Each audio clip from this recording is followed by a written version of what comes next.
is that Zahara was Abd Rahman III's favorite concubine. He had a great number of them. And if indeed the legend is true, she must have tickled his fancy sufficiently for him to decide that he wanted to build a city in her honor, right? So that's at least the legend. On the other hand, from a strategic point of view, you can really understand why the capital was built there. It gives you an incredible sense of height. I mean, Cordoba is not all that well located from a strategic point of view, but Zahara, when you stand at the top, you sort of see from all sort of directions and so on. Stephen, did you want to say something? Yeah, I mean, I visited that place with you. Yeah. I'm just thinking of the like the derivation, like Zahara, they've got the translation shining, radiant, or block. Yeah. Is that very much like the Zohar, which is sort of splendor? Well, yeah. Well, they're cognate terms. Zohar, the book of brilliance, the book of splendor. Zahara, splendor as well. Yeah. So it's not surprising. I mean, let's put aside the mythology for the moment. But clearly, what Abd Rahman III wanted to do was to declare this a city of splendor.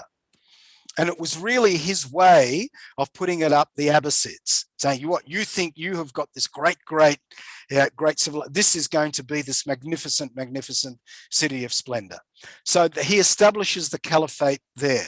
So if Rosalind will now go on, and we'll start to see what happens a little bit with the with Jews in this period. This period witnessed the rise to prominence of court Jews, for example, Hasdai ibn Shaprut. At the same time, the emergence of a Judeo-Arabic cultural and intellectual synthesis laid the foundations for a so-called golden age of Spanish Jewry. Al-Hakim built on his father's achievements, including a vast manuscript library.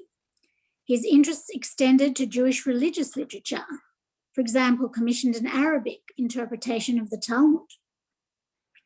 Al-Hakim was succeeded by his 11-year-old son, Hisham II, who ruled 976 to 1008 and 1010 to 1012.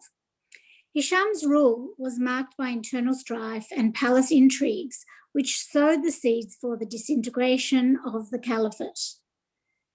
In 1013, Cordoba was sacked by the Hamudids, a North African Berber dynasty, who destroyed Medinat al-Zahara and dismantled much of the caliphate's more progressive and liberal cultural heritage.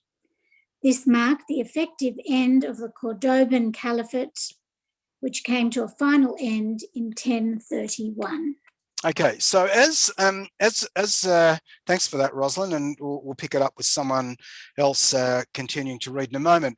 So as Rosalind had mentioned, the period of the Caliphate is also a period which initiates for the Jews living in Cordoba at the time what we call the so-called Golden Age.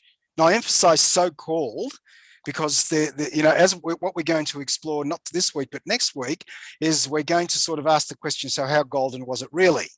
It's not a black and white sort of question. We tend to sometimes get a little bit carried away with some sort of, utopian ideal of Jews living under Muslim rule, that it was sort of like a kumbaya type of experience of Jews and Muslims coming together. But we're actually going to see that the reality was much, much different. But nevertheless, putting aside the more nuanced aspect of that for the moment, one can say that relative to later periods under Muslim rule, and certainly relative to the whole of the Christian world, one could say that Jews did enjoy something of a golden age under caliphal rule, right, in Cordoba. And it would have been a magnificent age as well. The tragedy, of course, today is that when you go to Cordoba today, you can barely see vestiges of that. Right, and I'm just going to show you on the slides what is basically left today of this once great golden age. There's in fact very little to show for it. But let's have a look and see at the next slide. So that, for example, is one of the gates leading into the old city of Cordoba. This is called Puerta de Almodovar.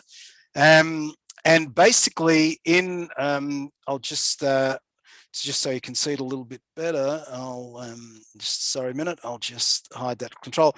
So what you actually have there is that is also known as Bab al-Yahud. So in Muslim times, it was called Bab al-Yahud, meaning gate of the Jews. Today it's called the Puerta de Almodovar, who was a later figure in Cordovan history, but that's essentially the gate today. Very, very few people are in fact aware of this. But when you walk through that gate, and you look up above you to the signs on the streets, you will see that you are now in what was once the Jewish quarter of Cordova, Judios, right? You get the sign that tells you that you go to the Mezquita of the cathedral, and the Juderia means a Jewish quarter, is in the direction of the Mezquita. And essentially that's what it looks like today. You walk through the narrow streets, the whitewashed streets, etc., and so on and so on. And that's really about it. And the only thing that it's not even a vestige of the Golden Age. Today, there is a wonderful, wonderful museum of Sephardic culture. It's called Casa Sefarad, the House of Sefarad, but that's a modern thing. That was established, I don't know, 10, 15 years ago or whatever it was. So that's relatively recent. But that's essentially what is left today of this once great golden age. So that's the great tragedy, and I'm going to elaborate on this a little bit when we get to the very end of the course, because one of the things I want to talk about is this theme of what I call in Spain is the presence of the absence. Wherever you go, what you feel around you, because you know the story, you know the incredible story, what is present there always is the absence of that story, and it's like haunting. It's there all the moment. You see a street sign, and that's all there is to sort of show for it. Okay, so what Rosalind has just read, we read how the caliphate comes to an end. And a lot of it can, of course, be traced back to the 11-year-old kid. I mean, you know, you can imagine a 11-year-old kid being put on a throne, all of his so-called advisors are stabbing him behind the back. And in fact, there was a great deal of palace intrigue and instability, and that sowed the seeds for the eventual fall of the caliphate. By the way, the Hamudids, who crossed over from North Africa, they were a Berber sect of Islam. They were quite austere. They were a sort of a more fundamentalist version of Islam. And that is why when they came to Medina al-Zahara, they basically razed it to the ground. I mean, this is such a tragedy, because it was built, you know, at the beginning of the 900s, and it lasted for no more than about 100 years. And the main reason that they tore this place apart is because they were so upset with the quite liberal sort of culture, and liberalized culture that predominated in the city. They saw it and so on. So that really brings that to an end. So with the end of the caliphate, what's now going to happen in the next part of the story is that Spain will break up into individual kingdoms. So this is what is known as the Taifa period of Spain. So we're going to page 2 of your notes, the Taifa period of Spain. And I'll just pick this up quickly. The fall of the centralized caliphate in Cordova resulted in the emergence of small states under the sovereignty of what were known as party kings, or if you want, rulers of petty dynasties. So for example, you have the ruler of Cordova, you have the ruler of Granada, Malaga, Seville, Toledo, Valencia, Saragossa, etc., etc., etc., instead of a unified caliphate. And so this marks the beginning in Islamic history of the Taifa period of Muslim rule in Spain. Taifa simply means a petty kingdom, right? Sort of thing, and that's the period. And again, what I'm going to do is just show you on the screen the map, so you can see by way of comparison what we are talking about, what it looked like before and what it looked like in the Taifa period. So what we have here is this is the map of the caliphate. You remember the northern part of the country. Well, by this time the Christians have already started moving southwards, but nevertheless, this is the caliphate of Cordova. And what you have here is the Taifa period. Instead of a single caliphate, what you start to see is that that area is now replaced by these various individual kingdoms, right? So in 1031, that's what the map of Spain, or Andalusia, the Muslim part of Spain, actually looks like. We'll come to those quotes a little bit later in a few minutes, but that's essentially what it is that we are looking at.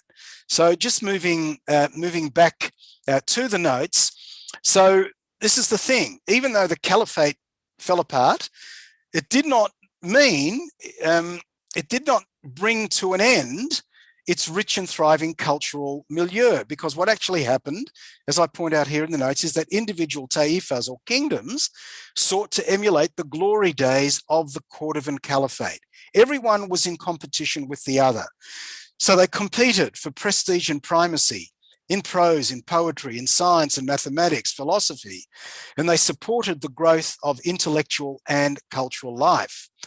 And as had been the case during the period of the Caliphate, Jewish intellectuals also found opportunities for service here in the different kingdoms as court physicians, finance ministers, even viziers. So for example, in Granada, you have the very famous Samuel ibn Agrela.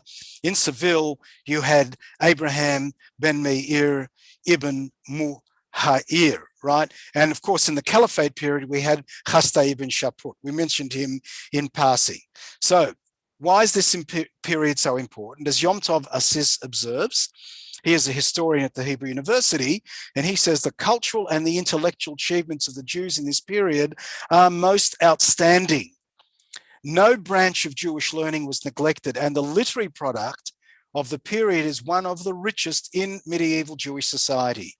Or as Abraham ibn Daud, an important 12th century medieval Jewish chronicler and philosopher put it, and this is to quote from here, in the days of Hasdai, that was during the period of the Caliphate of Cordova, the Jews began to chirp. But in the days of Samuel the Nagid, Samuel ibn Agrela, that is during the Taifa period in Granada, they sang aloud. I think I love the quote. It's a wonderful quote because it sort of tells you that yes, there was the beginnings of a golden age in Cordova. That's when they chirped like birds, like little birds. But when in the period of the Taifas, and there was intense competition. One wanted. So that this is the economists are right. Competition is good. Right. So when there was cultural competition and economic competition, one wanting to do out the other, the Jews fared very, very well. And that is why, in the words of Ibn Daud, in Granada, in the days of Samuel, they sang aloud. That was the real height of the Great Golden Age. However, as I make clear in the notes here, at the same time, the unprecedented rise of some Jews to very prominent positions of power paved the way, paradoxically, for the demise of the Jewish community under Islam. It's the old case of Jews getting a little too uppity. And when that happens, it starts to rebound on them. Now, that is the general backdrop. Before we go on and now really start a much more detailed exploration of the Jews under Islam, do you have any questions or thoughts or comments relating to this sort of timeline that we have covered here? The Caliphal period, the Taifa period, go ahead. Yes. Me? Yeah. Yeah. Was Maimonides in Cordoba? He was, but we're is there a statue or something? Okay, we're a little too early. Maimonides actually belongs to that period of Muslim rule when things are starting to turn sour for the Jews, right? He is not, I know there's a tendency to think the greatest philosopher. I know, yes, there is a statue of Maimonides and so on and so on. But Maimonides was born in Cordoba and left the city when he was 13. In fact, he and his family fled the city because of a persecution that took place there.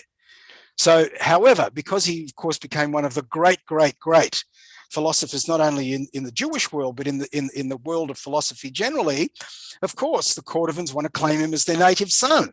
Well, he was in a certain sense the native son, but his real intellectual achievements belong to Egypt, not to Spain, right? That's where the great Maimonides finds his home.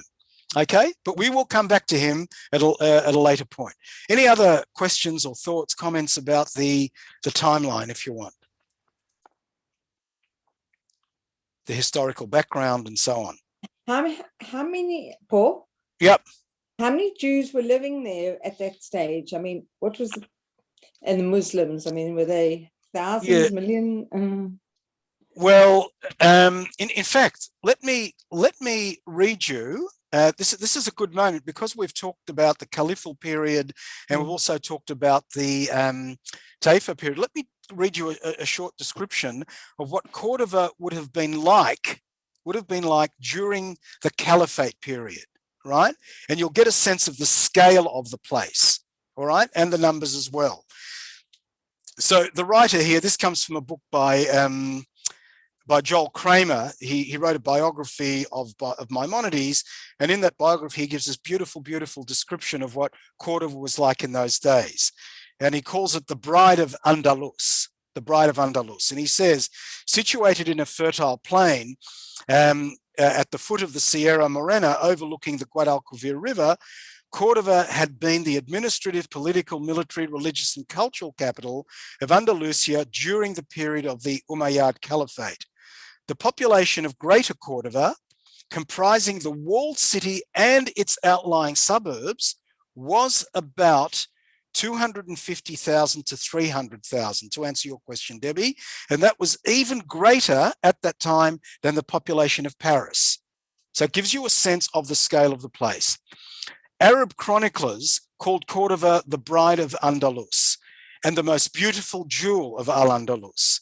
The Spanish historian Shihab al-Din al-Makari, who lived in the 16th century, wrote that in 4 things, Cordova surpassed the other capitals of the world during the period of the Caliphate. The first was the bridge, which we saw before.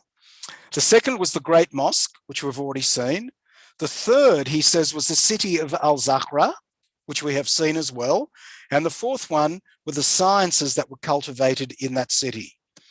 And Kramer goes on and says that Cordova was made up of 5 connected towns with separation ramparts and open suburbs beyond the inner walled city, taking up a total area of about 144 square miles.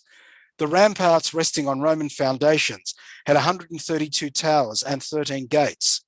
Al-Makari statistics for the city are often cited. 1,600 mosques, 900 public baths, 213,077 homes for ordinary people, 60,300 mansions for notables, officials and military commanders, and 80,455 shops. Now, these numbers, says Kramer, even if exaggerated, which they no doubt probably are, nevertheless indicate a city of tremendous proportions. So to answer your question, Debbie, you have a major, major, major city. We don't have a lot of statistics, hard numbers in the way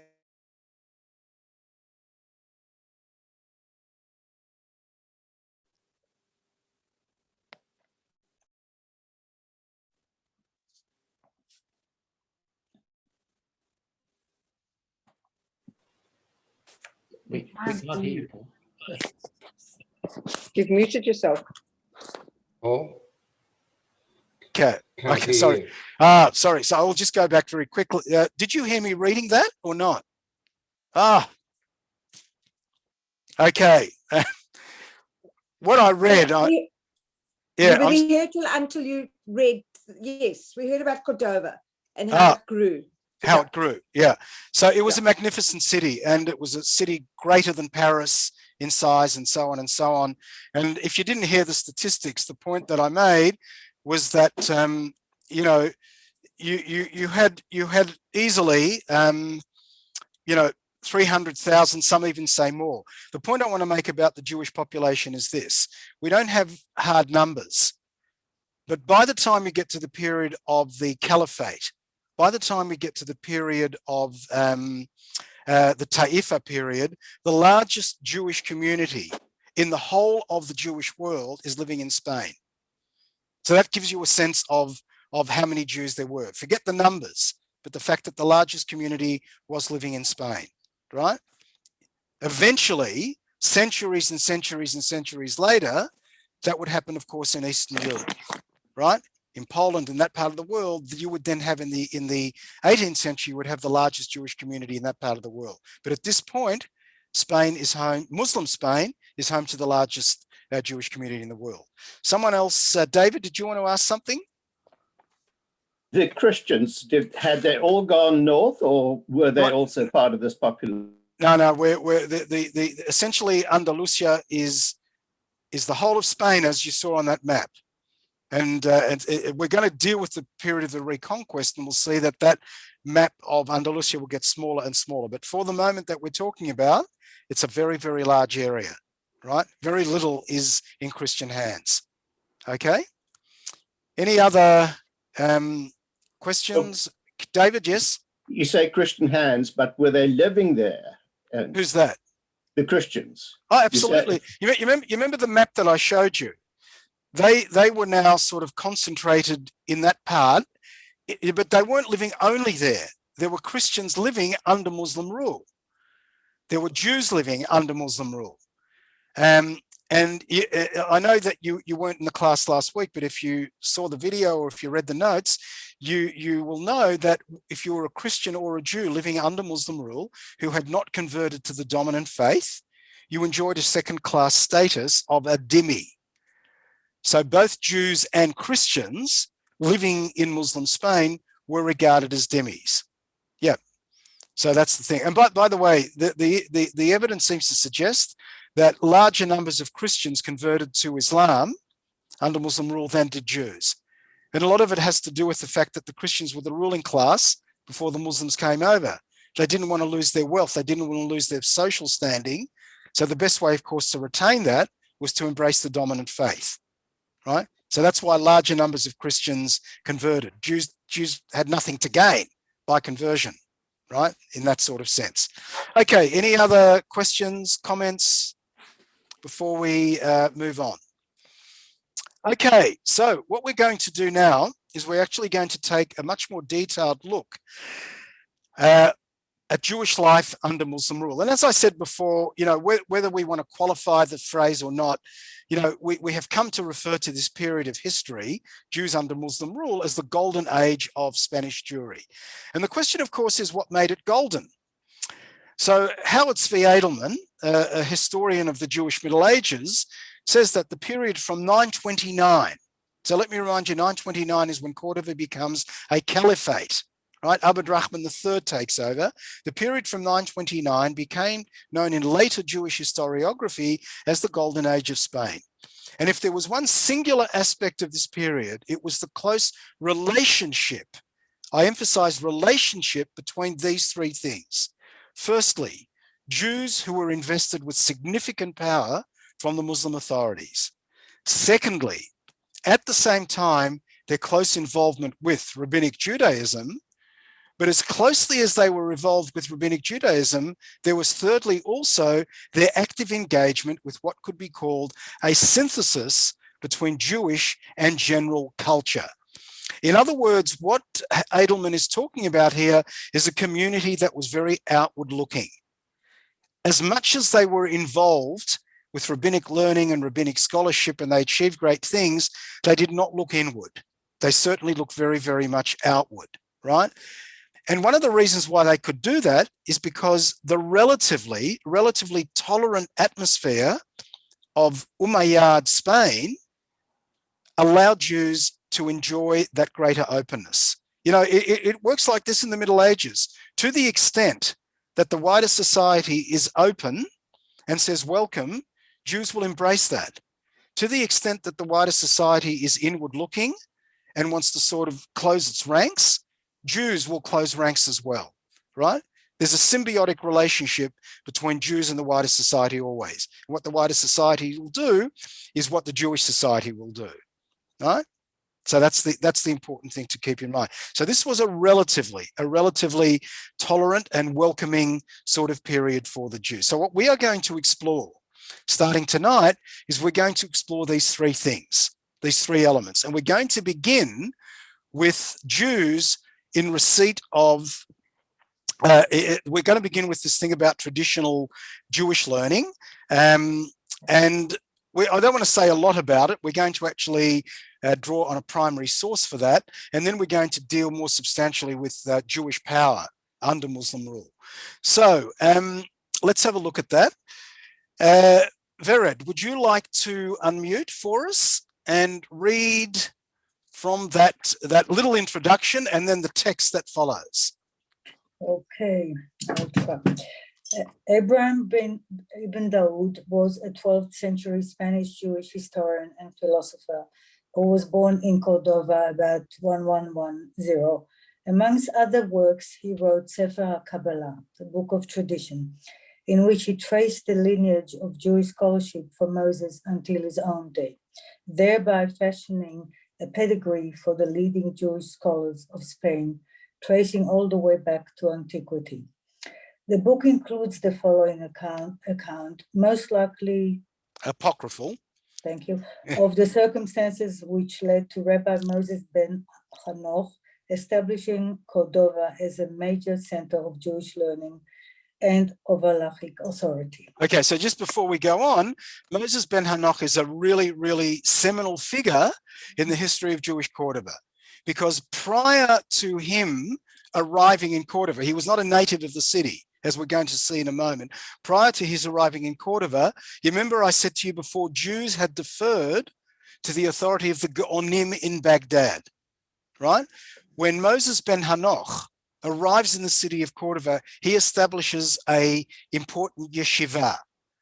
And once he establishes an important yeshiva, it starts to become a center of learning and rabbinic authority in its own right.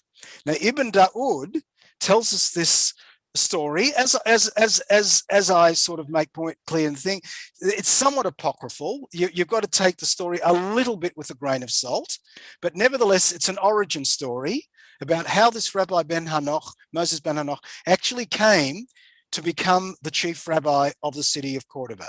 So, Vered, going ahead. It was brought about by the law that the income of the academics, which used to come from Spain, the land of the, I don't know how to say this. Maghreb. Ifriqiya, Africa, right? Okay, Egypt and the Holy Land was discontinued.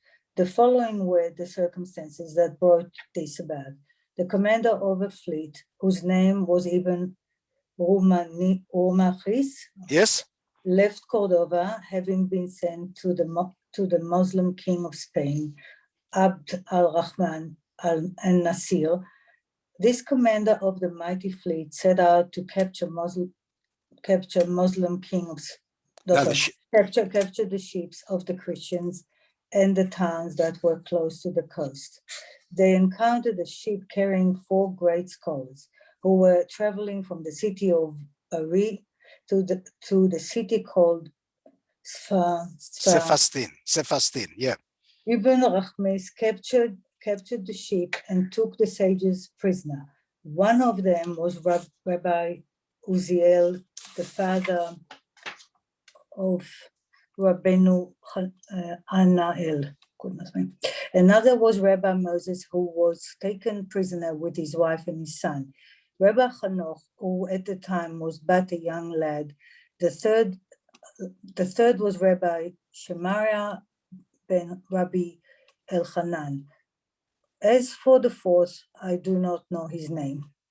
The commander sold Rabbi Shemariah in Alexandria of Egypt, proceeded to forecast where he became head of the academy. Then he sold Rabbi Uziel on the coast of Ifrica. From there, the latter proceeded to the city of, you have to help me. Kairouan. Thank you, where he became the head of the academy and where he begot his son, Rabbeinu Anael. Then the commander arrived at Cordova, where he sold Rabbi Moses along with Rabbi Hanoch. He was redeemed by the people of Cordova, who were under the impression that he was a man of no education. Now there was in Cordova a synagogue that was called the College Synagogue, where a judge by the name of Rabbi Natan the Pious, who was a man of distinction, used to preside. However, the people of Spain were not thoroughly versed in the words of our rabbis of blessed memory. Nevertheless, the little knowledge they did possess, they conducted a school and interpreted the traditions more or less accurately. Once Rabbi Natan explained a particular law in the Talmud, but he was unable to explain it correctly. Thereupon, Rabbi Moses, who was seated in the corner like an attendant, rose before Rabbi Natan and offered an explanation. When he and the students heard his words, they marveled to each other and asked him to explain the law to them. This he did quite properly. Then each of them propounded to him all the difficulties with which they had, and he replied to them out of the abundance of his wisdom. Outside the college, there were litigants who were not permitted to enter until the students had completed their lesson. On that day, Rabbi Natan, the judge, walked out, and the litigants followed him. However, he said to them, I'm no longer judge. This man who is garbed in rags and is a stranger is my master, and I shall be his disciple from this day on. You ought to appoint him judge of the community of Cordova, and that is exactly what they did. The community then assigned him a large stipend and honored him with costly garments and a carriage. At that point, the commander of the ship wished to retract his sail. However, the king would not permit him to do so, for he was delighted by the fact that the Jews of his domain no longer had need for the people of Babylonia. The report of this spread throughout the land of Spain and the Maghreb, and students came to study under him. Moreover, all questions which had formerly been addressed to the academies were now directed to him. Okay, so thank you. Yeah, going on. Thus, as Joel Kramer notes, now under Lucian, Jews could send their legal queries to local scholars in Cordova and nearby Lucena, and be independent of Iranian authorities. Iraqian.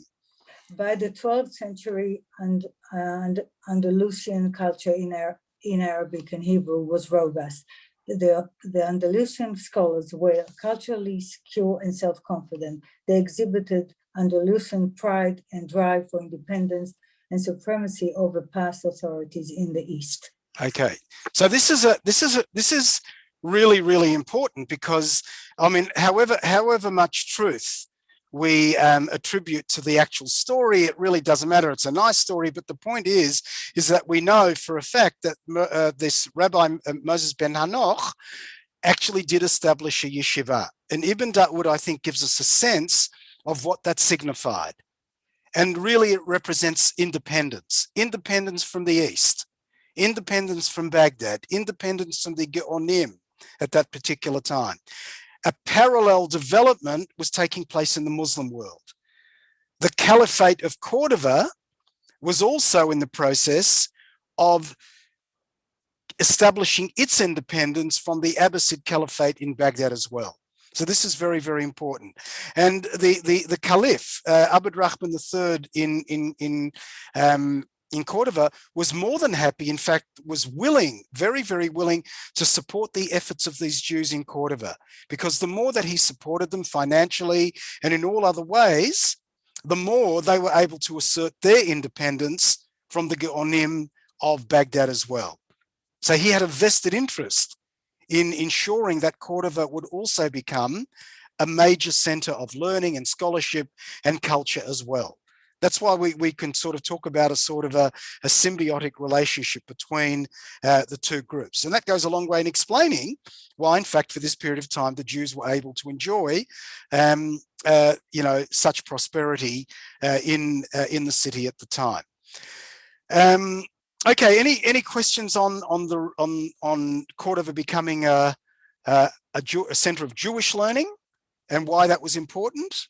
If not, we're going to deal with the second element of the Golden Age, what made the Golden Age golden, and that is Jews being invested with significant amount of power. So as I write here, in regard to Jewish political power, two remarkable Jews of Al-Andalus come to mind. One of them was Chasdai ibn Shaprut, who rose to prominence during the period of the Cordovan Caliphate, and the other one was Samuel ibn Nagrela, a leading figure in the subsequent Ta'ifa period, the kingdom period of Granada. So let us begin with Chasdai ibn Shaprut, who I describe here as a sort of a prototype of Sephardic leadership. So when I'm talking about prototype, I'm talking about he's sort of like the forerunner. He's like the first Jew in the context of the Muslim period to enjoy a great deal of power. That's the thing. So let's have a look at that. So Sue, would you like to just unmute and just introduce us to him, and then I'm going to sort of give you a little bit of a mini lecture on Chasdai. Jewish political power. Yeah. In this respect, two remarks. No, just keep going. I've read that. Under Chasdai at that time. Chasdai, at that time, the Son of Glory rose over the land of Spain, a great prince, Rav Chasdai ibn Shaprut. May he rest under the wings of the Holy Spirit, for he fulfilled the needs of all. And in his time, the waves of wisdom began to rise. For this prince, with his grace, revived everyone, and with his generous hand attracted the faint hearts of all the children of exile. He proclaimed from land to land, let whoever wishes lend a hand come to me, and I will take upon myself all his needs. And around him gathered every scholar and rabbi from east and west, from the lands of Edom and Arabia, and he prepared for them the table of his kindness and spread over them the clouds of glory. And the fiery pillar of his glory attracted and shone before their eyes. And the wise men of that generation assembled around him and shone like brilliant stars. A divine spirit was poured over him, and wisdom and understanding and art and knowledge to stimulate minds and to arouse hearts with fire. So says Yehuda al-Harizi, an important 13th century Spanish poet who wrote some 300 years after Chasdai's death. His language is perhaps somewhat flowery for our taste. This was originally a poem, but the sentiment comes through. As Spanish Jews of later generations look back, they saw clearly before them the towering figure of Chasdai. He was the model for so many who came after him, a leader of the Jews and of the Arabs, serving both in different ways. He was the model of the Jew who, rising to a position of prominence in the courts of the outside society, is seen as a savior by the Jews too. He made the most of his high position to aid the Jews born in and outside Spain. Part of his work with Abdul Rahman involved diplomatic activities, and in his contacts with representatives of foreign governments, he tried to gain information on, and if necessary, to aid the Jews of those lands. Okay, thanks for that introduction. So you can sort of, having read that little introduction, you can sort of understand why very often in the course of Jewish history, Jewish writers who were aware of Chasdai would often compare him, for example, to a figure like Mordechai in the Bible or Joseph. You with me? Because both of those were diaspora Jews. Joseph lived for a good part of his life in the land of Egypt, remember, became the vizier of Pharaoh, etc. And of course, in times of trouble, he was able to save his family and the tribes who came, etc., etc. And of course, we have Mordechai who rose to a position of prominence in a Persian court and able to save the Jews. So very often, Chasdai is seen as a sort of a medieval successor to those sorts of Jews in the Bible. So he's a fascinating figure. So let me tell you a little bit about him. And I'm going to sort of work my way through the dot points that you have in front of you. So firstly, a little bit about his family background and even his early education. So what we know from him is that he was actually born into a very, very wealthy, upper class and really learned family. What we know about his father basically is that he had migrated to Cordoba from the eastern part of Andalusia, closer to Granada, if you want. And he'd actually come to Cordoba before Hasdai was actually born. Now, Hasdai, we know from things that he wrote and so on, that he was actually educated by private tutors, firstly and foremostly in various fields of Hebraic and Jewish studies. But here's the interesting thing. He also studied Latin with the Christian clergy. He also studied Romance, which is essentially a Latin dialect that was the predecessor of Spanish, of modern day Spanish. Modern day Spanish is a Romance language. And on top of that, he also received medical training. So you can see that he was a bright boy. His mother would have been truly proud of that poem that Al-Harizi wrote about him in the 13th century, right? He certainly achieved great things. Now, what I want to go on to talk about a little bit is his rise to prominence in the court of the Caliph, because it was essentially Hasdai's medical skills that first gained him the attention of the Caliphal court. Now, what was it? There would have been a lot of medical people around. He wasn't the only one. So what was it about his medical skills that attracted the interest of the Caliphal court? Well, actually what he had done in the course of his medical work is he had discovered a number of antidotes for poisons. Now you can well imagine in a royal court where there are palace intrigues and everyone is trying to knock off the other one, having someone who's got the cure, the antidote for these poisons is going to be very, very attractive. And so as a result, he joined the Council of Doctors who customarily served the rulers and the various officials in the Caliphal court. But the thing is what's interesting is that in particularly in medieval times, a trusted physician, because they were highly educated by definition, trusted physicians could often be appointed to important administrative posts as well. They had the learning, they had the education and so on. And so this actually happened to Hasdai. From being a court physician, he actually ended up embarking on a political career. And one position basically led to another, and he actually gained the confidence, the personal confidence of Abd Rahman III, who, as you know, was then the Caliph. And one of the things that actually happened is that Abd Rahman III appointed Hasdai to be the head of the Jewish community.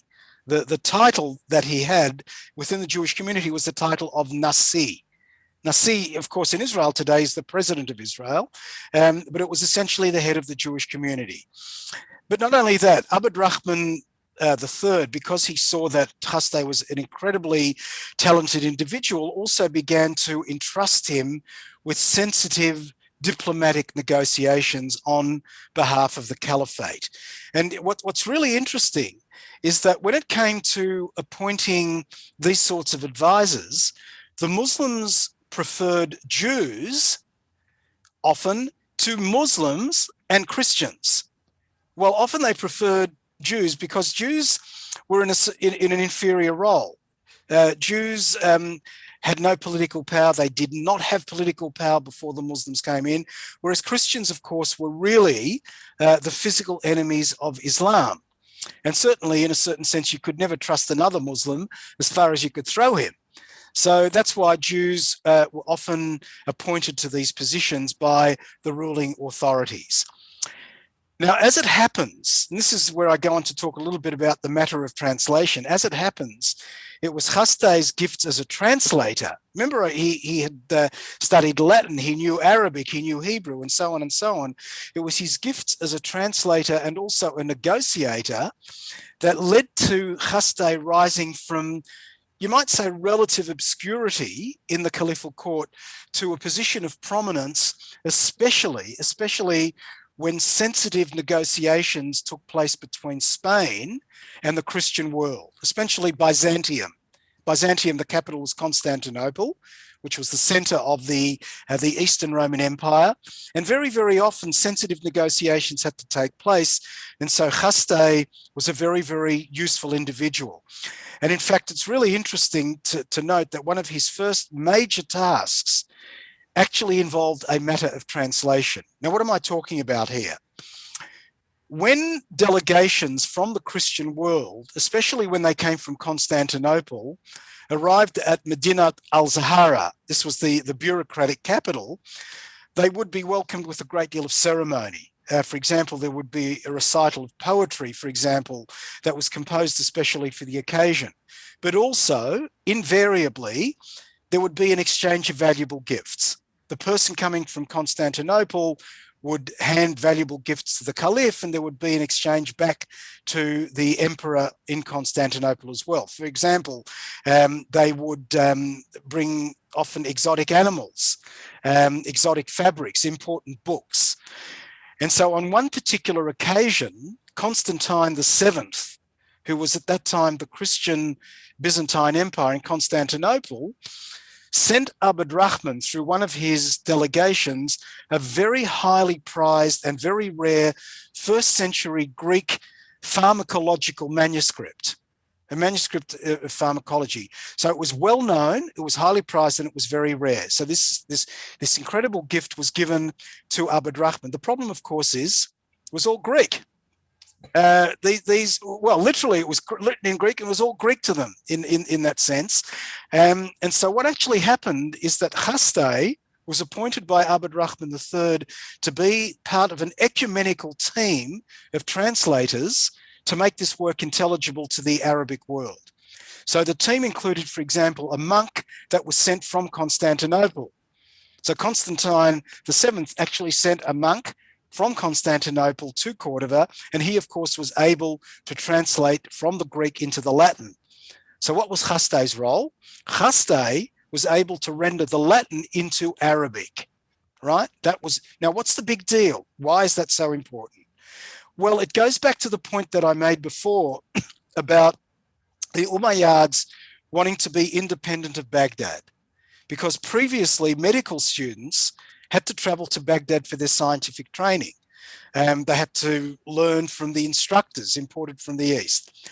But the translation of this particular prized medical work marked the beginning, and I emphasized really only the beginning, of Cordova beginning to function as an independent scientific center.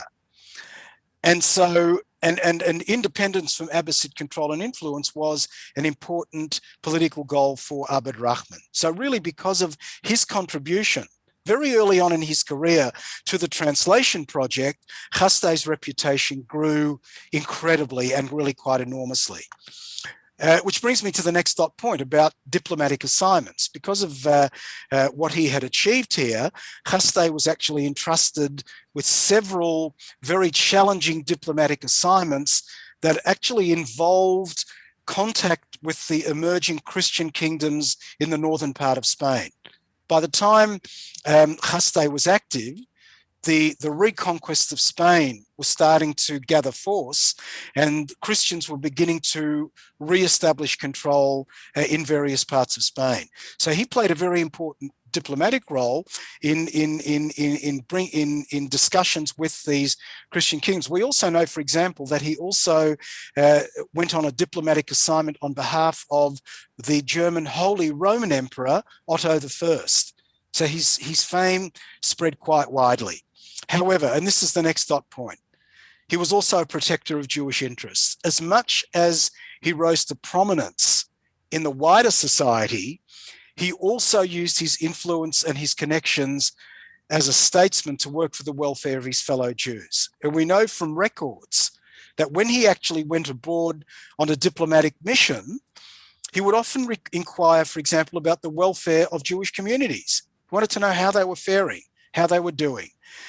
And it would also appear that Jews throughout various parts of the world would also, Jews, for example, that were in difficult situations, I mean, as communities, would also write to him describing their difficult situation in the hope that they could rely on his assistance. Now, whether it helped or not, we don't really know, but the important thing is they looked up to him as a Mordechai, as a Joseph, as one of these rabbinic biblical types of figures.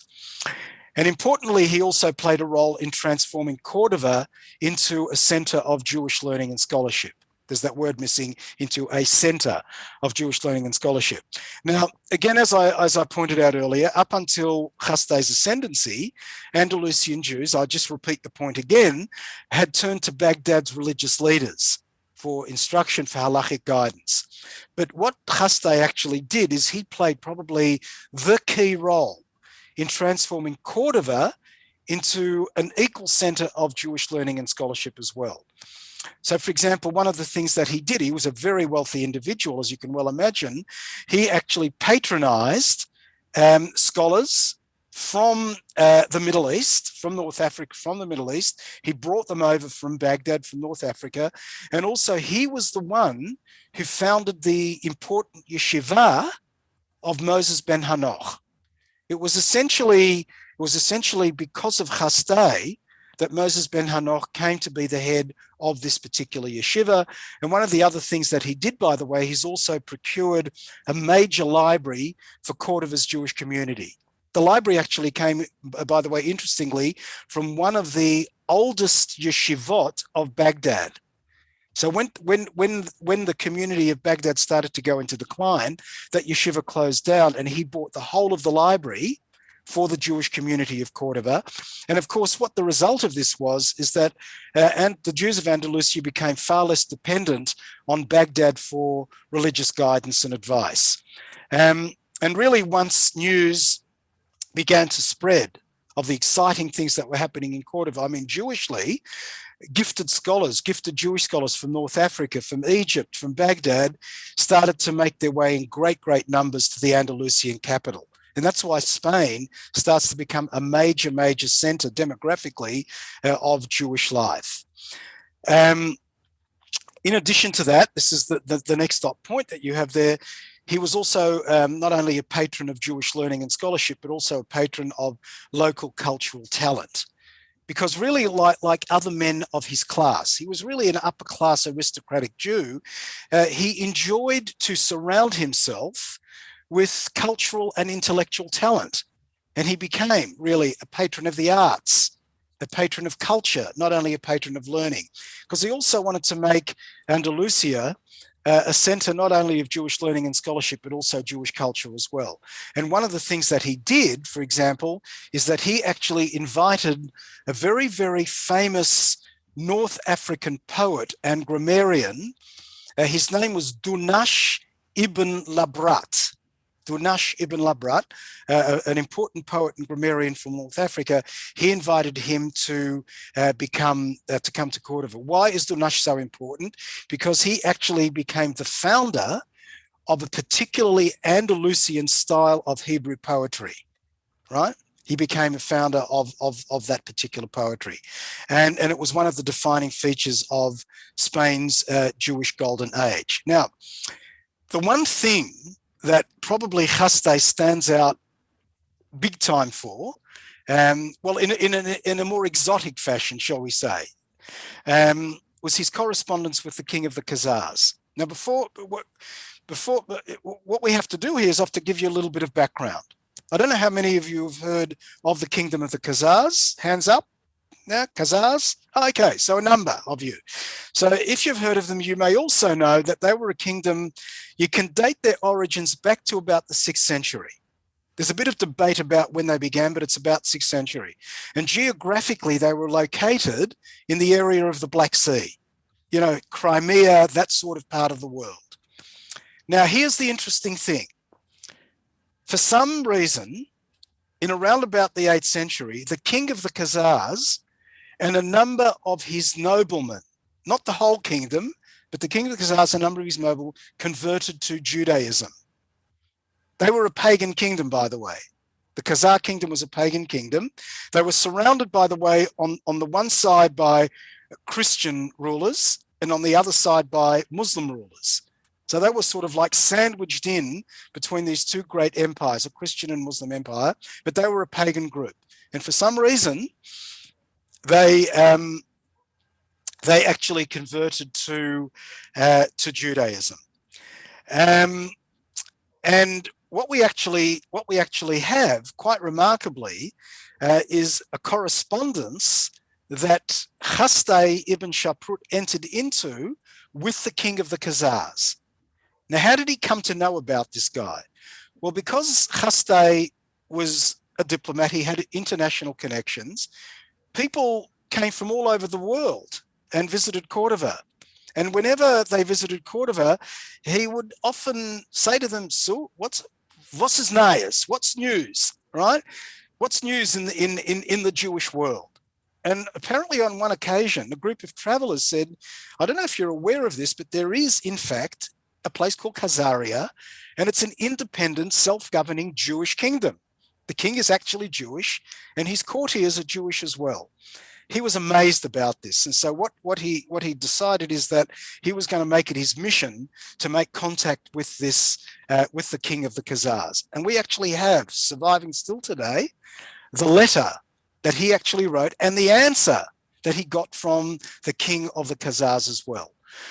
So, Carmela, would you like to read this excerpt from Hasdai of Ibn Shaprut's letter to the king of the Khazars, middle of page 4?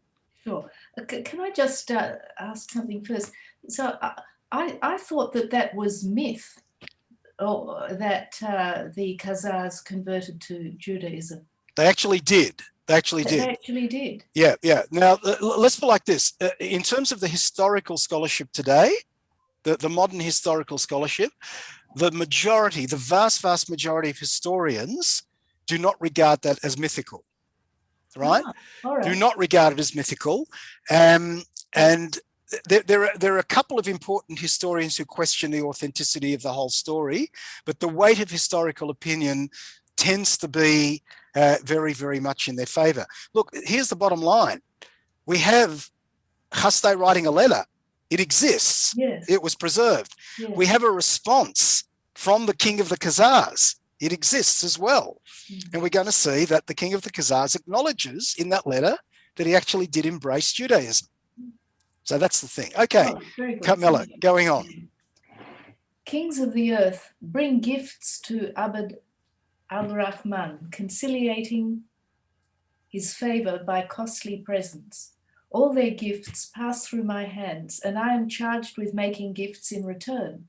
I always ask the ambassadors of these monarchs about our brethren, the Israelites, the remnant of the captivity, whether they have heard anything concerning the deliverance of those who have pined in bondage and had found no rest.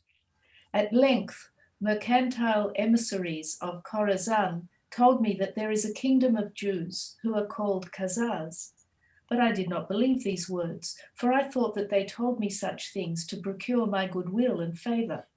I was therefore hesitating and doubtful, till the ambassadors of Constantinople, came with presents and a letter from their king to our king, whom I interrogated concerning this matter. They answered me, "It is quite true. There is in that place a kingdom, Al-Khuzari, distant from Constantinople, a 15 days' journey by sea. The name of the king now reigning is Joseph." I now looked about for a faithful messenger whom I might send into your country in order that I might know the truth of this matter and ascertain the welfare of my lord and his servants, our brethren. At this point, Hasdai describes his first failed attempt to get his letter dispatched to the Khazar king, but then he goes on to write, ambassadors of the king of Gebalim, Slavonians, arrived, and with them 2 Israelites. The name of one was Mar Shaul, of the other Mar Yosef. These persons understood my perplexity and comforted me, saying, "Give us your letter, and we will take care that it's carried to the king of the Gebalim, who for your sake will send it to the Israelites dwelling in the land of the Hungarians. They will send it to Rus, thence to Bulgar, till at last it will arrive, according to your wish, at its destination. He who tries the heart and searches the reins knows that I did none of these things for the sake of mine own honour, but only to know the truth, whether the Israelitish exiles anywhere form one independent kingdom and are not subject to any foreign ruler. If indeed I could learn that this was the case, then, despising all my glory, abandoning my high estate, leaving my family, I would go over mountains and hills, through seas and lands, till I should arrive at the place where my Lord the King resides, that I might see not only his glory and magnificence, and that of his servants and ministers, but also the tranquility of the Israelites. On beholding this, my eyes would brighten, my reins would exult, my lips would pour forth praises to God, who has not withdrawn his favour from his afflicted ones. Now, therefore, let it please your majesty, I beseech you, to have regard to the desires of your servant, and to command your scribes who are at hand to send back a reply from your distant land to your servant, and to inform me fully concerning the condition of the Israelites and how they came to dwell there. One thing more I ask of my Lord, that he would tell me whether there is among you any computation concerning the final redemption which we have been awaiting so many years, whilst we went from one captivity to another, from one exile to another. May this report be substantiated, for that would add to our greatness. Blessed be the Lord of Israel, who has not left us without a kinsman as defender, nor suffered the tribes of Israel to be without an independent kingdom. May the Lord the King prosper forever. Okay. Now, think about this letter. It is remarkable. It is amazing. Think about Hasdai. He has reached the greatest heights of power in the caliphal court. Wealthy, highly educated, enjoying all of the wonderful things of Spain. And the minute he hears that there is somewhere, who knows where, a self-governing independent Jewish kingdom, what's he ready to do? Give it all up and just go there, right? It reminds us, of course, of that wonderful poem by Yehuda Halevi, where he writes, he says, I live here in the West, but my heart is in the East. And he goes on and says, for all the wonderful things that I enjoy here in Spain, they were wonderful, right? They were wonderful. I would be prepared to go to the dust of the ruined shrine in the Holy Land. Now, this brings me back to a point that we made in the opening part of the class last week. One of the defining themes of the Spanish Jewish story is the intense sense of exile that Jews felt. As much as they enjoyed the greatness and the pleasures and the everything of Spain, they were always intensely aware that there were people not in charge of their own destiny. So you can well imagine how excited Hasdai was when he heard that there was this self-governing Jewish kingdom, right? And he sends the letter to the king, and the king actually replies. And he actually tells him, look, this is the way it happened. He says, I live, we were a pagan kingdom. I'm surrounded on the one side by Christians, on the other side by Muslims. And as you would imagine, each one of them tried to do missionary work. They tried to convert my kingdom to Islam and to Christianity, right? And so on and so on and so on. So he said, I invited representatives of their religions to come. And he actually talks about the content of what actually happened. And he said, look, when I invited the Christian, I talked to him and I spoke to him and I said, look, if it sort of comes down to various things, I understand that there are three religions who share a similar faith: Jews, Christians, and Muslims. So if it comes down to them, he said to the Christian, which of the two do you dislike more? And the Christian said, well, of course, I dislike the Muslims. The Jews, you don't have to worry about the Jews. The Muslims, they're really problematic for us. When he calls the Muslim representative in, he asks them the same question. And he says, Jews, they're fine, they help us. But, Christians are our sworn enemies. Think the things they believe. To which, and in the letter, the king of the Khazars says, well, both of them seem to say you Jews are okay. So it was on that basis that I thought a pox on both your houses and I'll embrace Judaism, right?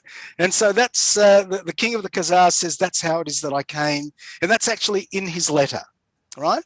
By the way, if I'm not mistaken, you can probably Google Khastei ibn Shaprut, letter to king of the Khazars and reply, and you'll probably be able to get it online, right? The full letter, which if you want to get the full detail.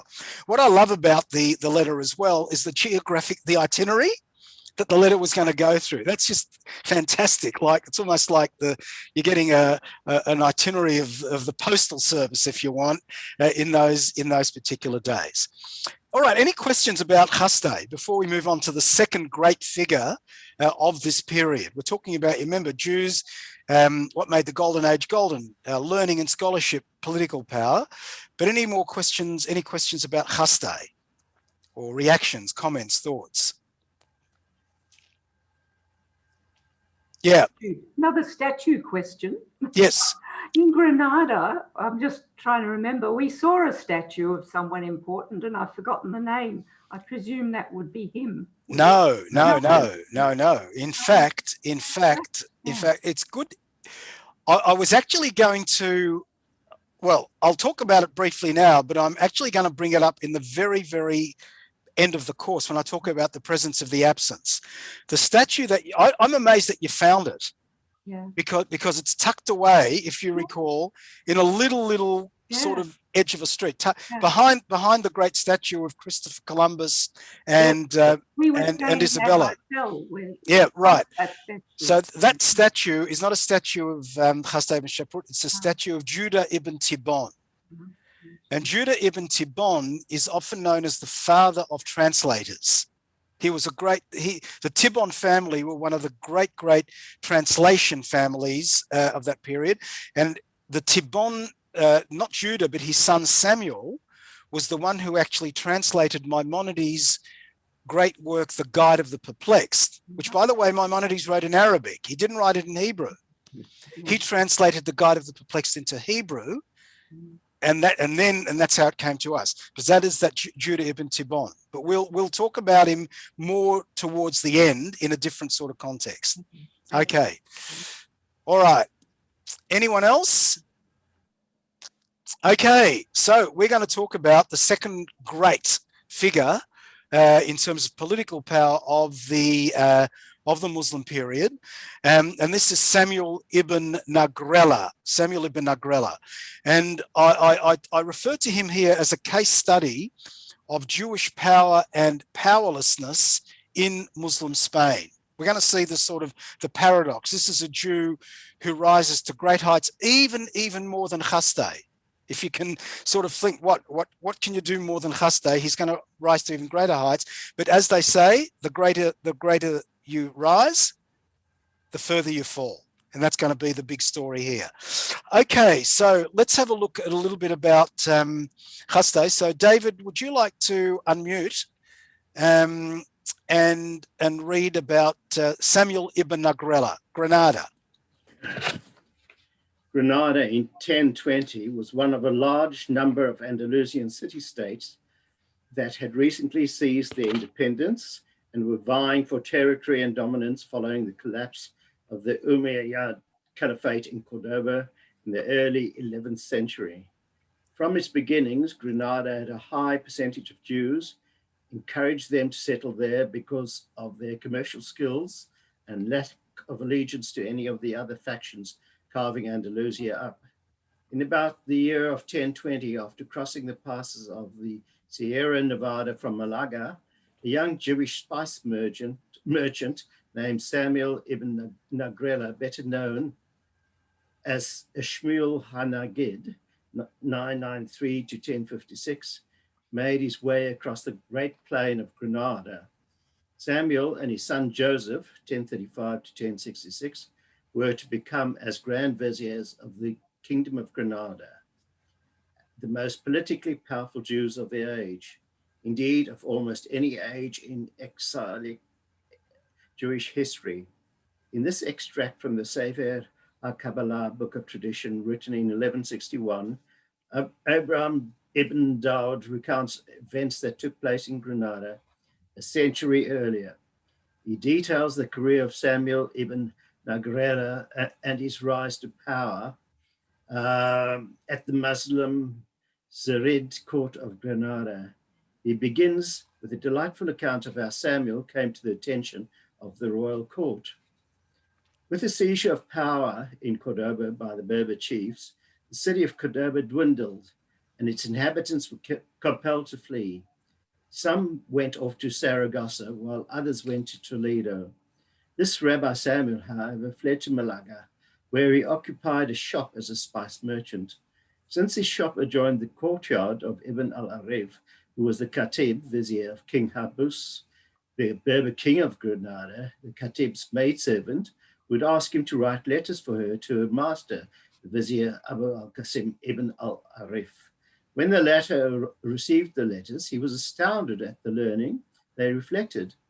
Consequently, when after a while this vizier, Ibn al-Arif, was given leave by his king Habus to return to his home in Malaga, he inquired among the people of his household, "Who wrote the letters which I received from you?" They replied, "A certain Jew of the community of Cordoba who lives next door to your courtyard used to do the writing for us." The Khatib thereupon ordered that Rabbi Samuel Halevi be brought to him at once, and he said to him, "It does not become you to spend time in a shop. Henceforth you are to stay at my side." He thus became the scribe and counselor of the counselor to the king. Now the counsel which he gave was as if one consulted the oracle of God, and thanks to his counsel, King Habus achieved successes and became exceedingly great. Subsequently, when the Khatib ibn al-Arif took ill and felt his death approaching, King Habus paid him a visit and said to him, "What am I going to do? Who will counsel me in the wars which encompass me on every side?" He replied, "I never counseled you out of my own mind, but out of the mind of this Jew, my scribe. Look after him well and let him be a father and a priest to you. Do whatever he says and God will help you." Accordingly, after the death of the Khatib, King Habus brought Samuel Halevi to his palace, made him Khatib and counselor. Thus he entered the king's palace in 4780. Okay, so that's essentially the story. The vizier would be like the equivalent of a prime minister.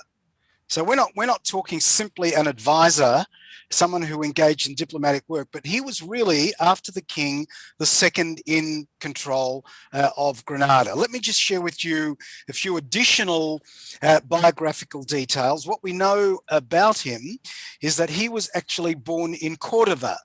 So he was actually born in Cordova in the period just towards the end of Cordova sort of falling apart, and not dissimilar to Chastei ibn Shaprut. In his early years, he received a thorough education in all branches, not only of Jewish knowledge, but also Islamic knowledge as well. We're talking here about poetry, we're talking about science, and so on and so on. So, for example, one of the things that he actually mastered was Arabic calligraphy. Arabic, which is not easy. It's very, very difficult. It was a rare achievement amongst Jews, which sort of supports the point that we read in what David just read, that he was asked by the secretary of the Khatib to write letters for her, right? In Arabic. So he was able to do this. Now, when Samuel was 20, Cordova was sacked by the Berbers. So he, in his formative years, he was still there in the last decade or two of the Caliphate period. But when he was 20, Cordova was sacked, and he actually fled to Malaga, which at that time became part of the Muslim kingdom of Granada. Remember, we have Taifas, individual kingdoms, and Malaga simply became part of the larger kingdom of Granada. And as we read, we've seen he set up a spice shop. Now, in addition to his career as a leading statesman of Granada, in fact, the leading statesman, if you want, of Granada, he was also a Talmudic scholar. He wrote Talmudic commentaries. He was a grammarian. He was a philologist. He was a poet, and he was also a warrior.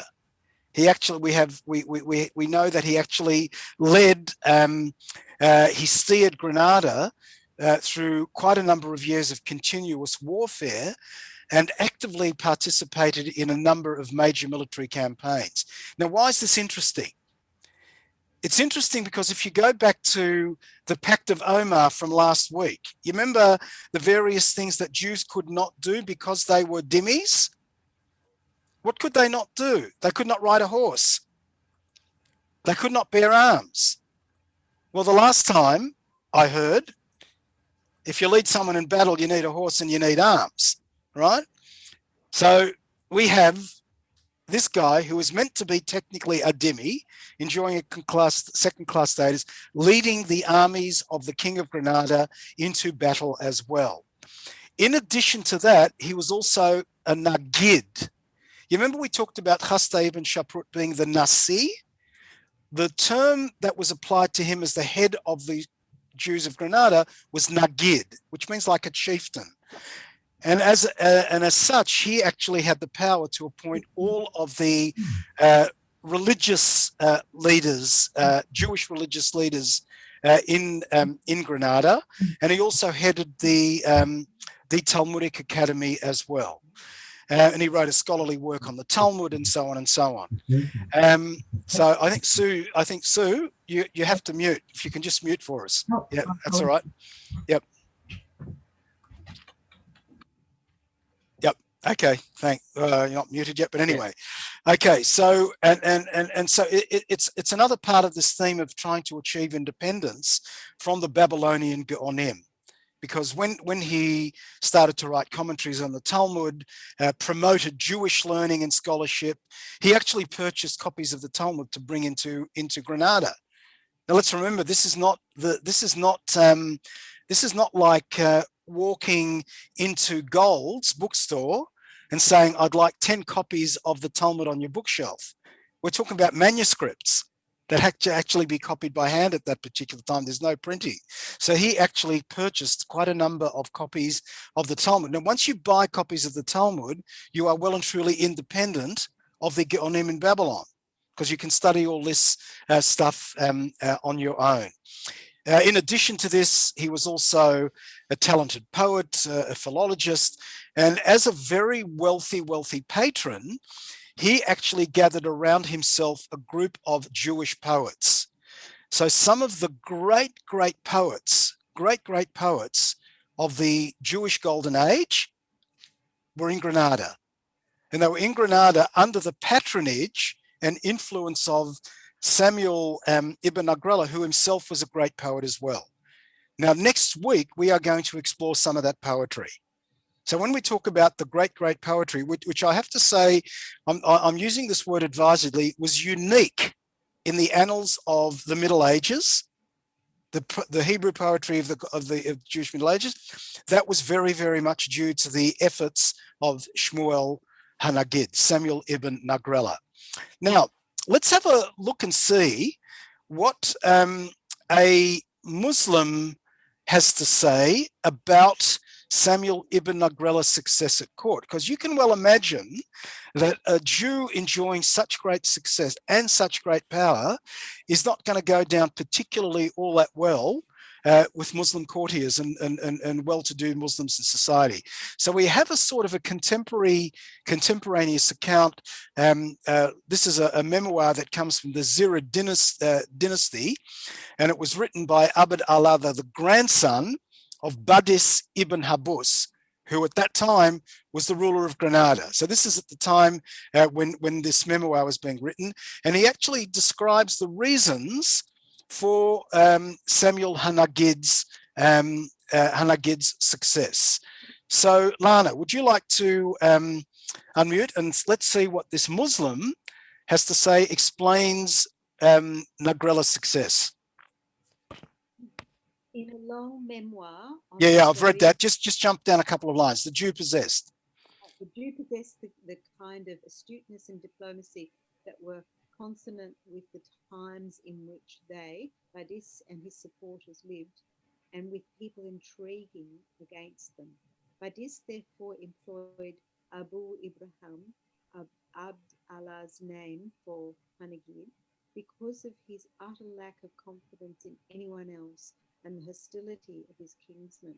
Moreover, Abu Ibrahim was a Jewish dhimmi who would not lust after power, Nor was he an Andalusian against whom he, Badis, needed to be on his guard, lest he scheme with non-Berber princes. Badis also needed someone like Abu Ibrahim to secure for him the money which he needed to realize his ambitions.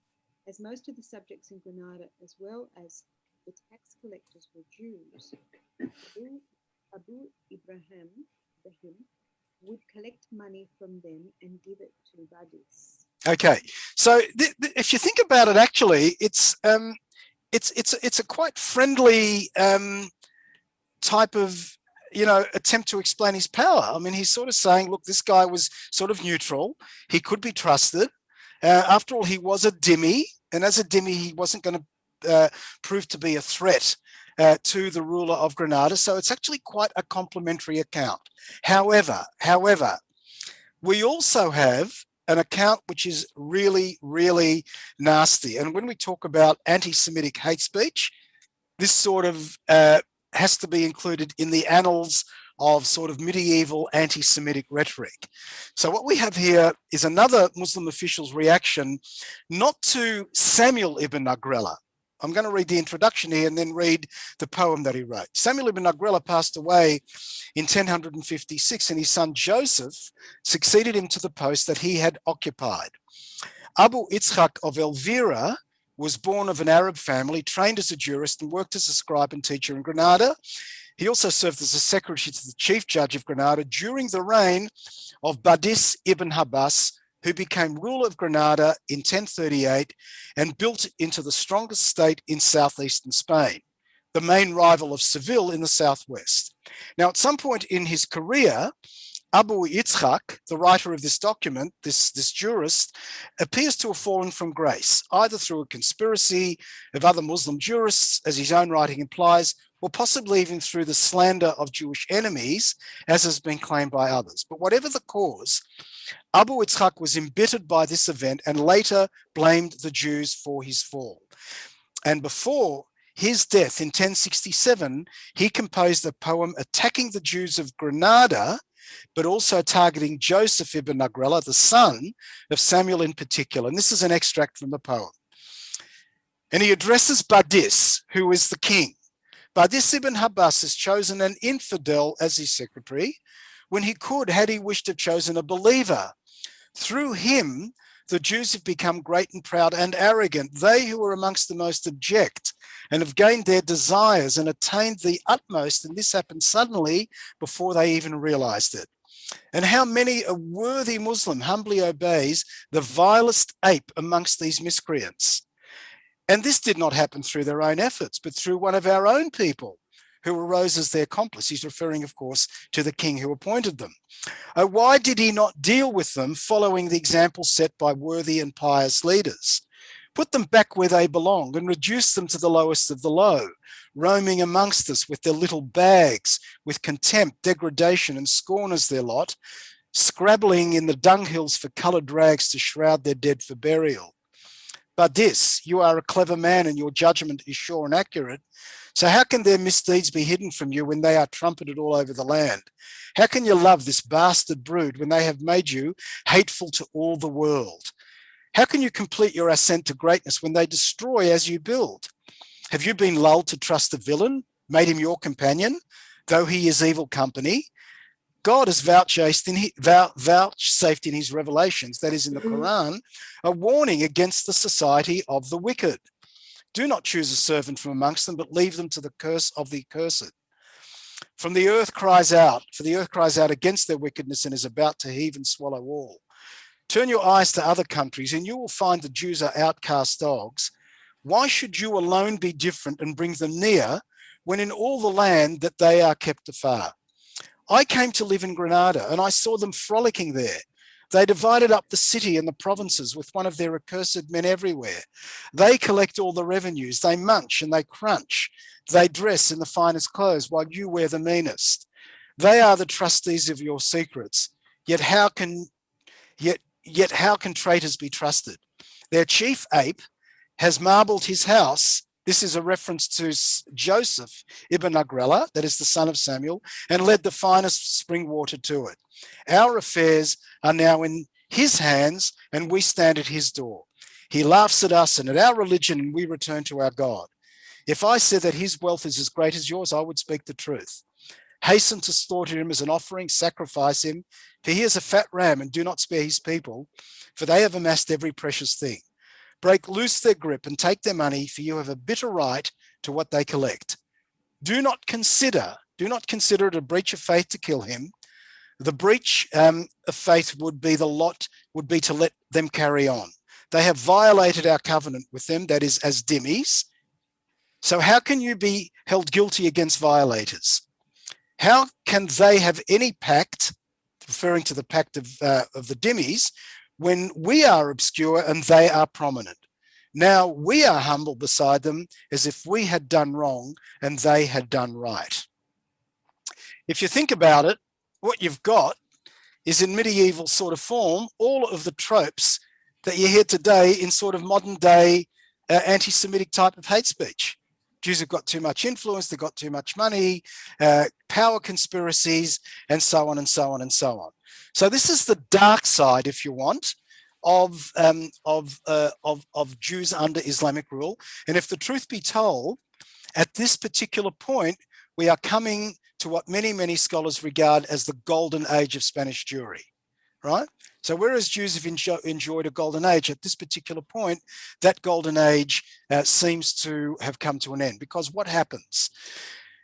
What happens, and I'm going on to finally finish off with the demise of Joseph ibn Nagrela and also the whole community of Granada.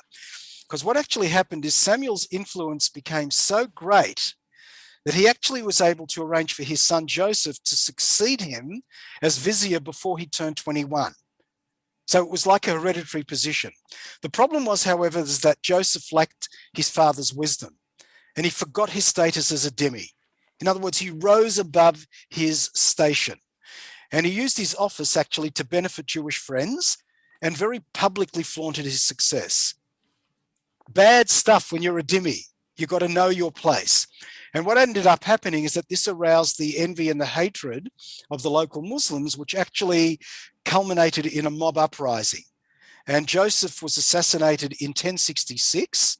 And after they assassinated him, the mob attached his body to the city's main gate. And then the following morning, they attacked the whole city of Granada and virtually massacred the entire Jewish community as well. Now, it's interesting that Abraham ibn Daud, you remember we've read him on a number of occasions now, who wrote the Sefer HaKabbalah in the 12th century, offers a rather ambivalent assessment of Joseph's career, as well as a reference to his demise in the community of Granada. And he writes as follows, he says, of all the fine qualities that his father possessed, he lacked but one. Having been reared in wealth, and never having had to bear a burden of responsibility in his youth, he lacked his father's humility. Indeed, he grew haughty to his destruction. The Berber princes became so jealous of him that he was killed on the Shabbat day, the 9th of Tevet, 4827, the year of 1066, along with the community of Granada and all those who had come from distant lands to see his learning and power.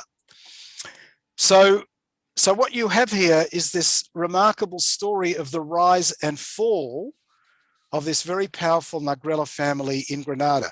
What's interesting, of course, is that when you read Ibn Daud, who was a thoroughly committed Jew, also a leading Jewish philosopher, by the way, it sort of sounds a bit like blaming the victim. You know, like, well, in a certain sense, this is a guy who was a dhimmi and, unlike his father, forgot that. And I'm not going to read with you the two remaining counts, but in your own time, you might want to read sort of an object lesson in Jewish power, two views about the rise and the fall of Samuel ibn Nagrela. They're basically written by contemporary historians of the Jews in Spain, but they more or less make the point very similar to the one that I made just now. So before we close off for the evening, any remaining questions? Remember what we have done is we have explored two of the three things that made this a golden age: Jewish learning and scholarship, and Jews rising to great heights of power.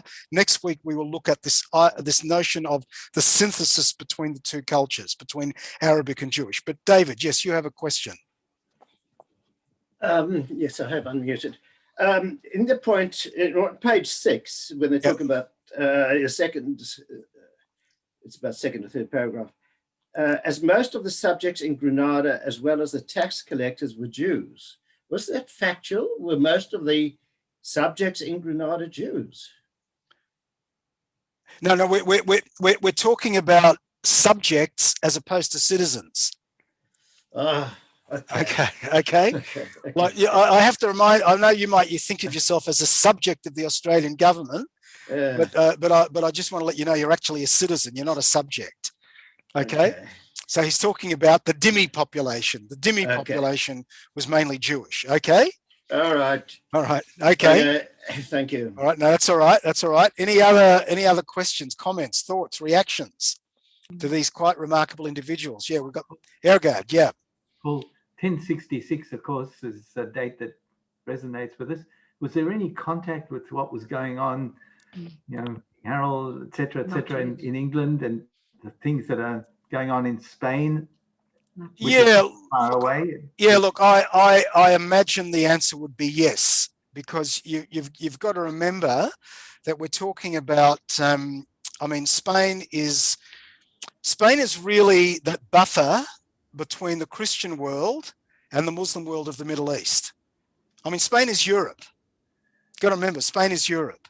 So in the sense that it was part of Europe, and you've got to also remember that there's the Christian North. By the time that we are talking 1066, the Christians, as we'll see, not next week, but in 2 weeks, by 1066, they have almost managed to recapture half of the country. Mm-hmm. So they're in contact with each other. They know what's going on. So, yeah, there would have been, no doubt, communication and contact between the Muslim and the Christian world. Absolutely. Yeah. Okay. Any other points, questions, comments? Okay. Well, if not, we're going to say goodnight. And next week, as I said, we're going to explore the third of the 3 elements that make up the concepts of what made the golden age golden. But we're also going to explore the question of, okay, it was a golden age. We're also going to say, but how golden was it? So let's not get too carried away, because I know you'll get into this, like, start singing. Probably next week in particular, you'll start singing Kumbaya, thinking that this is this wonderful, everyone getting together, etc. And we're going to sort of like put a little bit of a pin into that sort of evaluation. So that's where we're heading to next week. Please hang on to your notes, because we're going to continue with them next week. Okay? Okay, all the best. So thank you, and we'll see you. Thanks very much. Very much. Okay.